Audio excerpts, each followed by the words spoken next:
এই হামলায় ডক্টর মোহাম্মদ ইউনূসের বা তার স্বরাষ্ট্র উপদেষ্টার বা এই অন্তর্বর্তীকালীন সরকারের কোন উপদেষ্টার ইন্ধন ছিল কিনা সেটা আমরা প্রেস সচিবের কাছ থেকে জানতে চাই।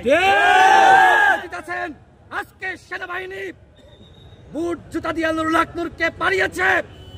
আমাদের উপরে আওয়ামী লীগের আমলেও এইভাবে তারা হামলা করতে সাহস করে নাই। সেনাবাহিনী আমাদের গায়ে হাত দেয়নি। আজকে আমাদের গায়ে আমাদের সরকারের আমলে হাত দেওয়া হয়েছে। প্রথম দফায় আমার উপর হামলা হয়, আমার আঙ্গুল ভেঙে গিয়েছে।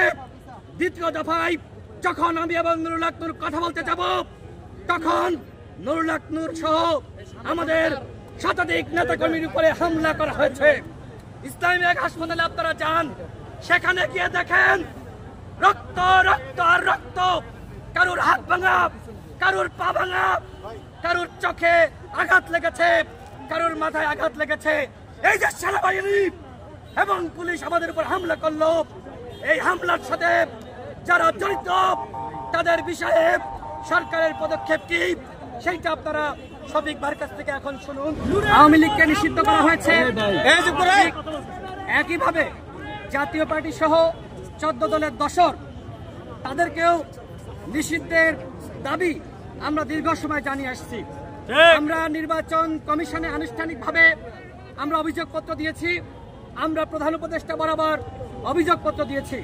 আমাদের কাছে তথ্য আছে চাপার কাদের উপর ভর করে আপা ফিরে আসার একটি চেষ্টা করছে।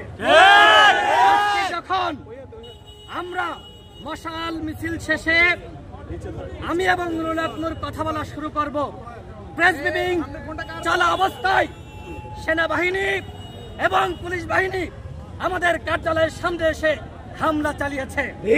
আমরা জানতে চাই আমাদের উপর যে হামলা করলো শুধুমাত্র কার্যালয়ের সামনে না, আমাদের কার্যালয়ের ভিতর ঢুকে সেনাবাহিনী এবং পুলিশ হামলা চালিয়েছে। তারা এই যে আজকে উৎপাত শুরু করেছে, সেনাবাহিনী তাদেরকে কি প্রোটেকশন দিচ্ছে? সেই প্রশ্ন রাখছি আমি সেনা প্রধানের কাছে।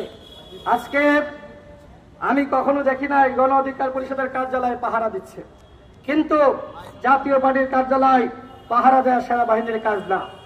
আমরা জাতীয় পার্টির কার্যালয় আমরা কখনোই ভাঙচুর করতে যাই নাই, এমনকি আওয়ামী লীগের কার্যালয়ে কখনো ভাঙচুর করতে যাই নাই।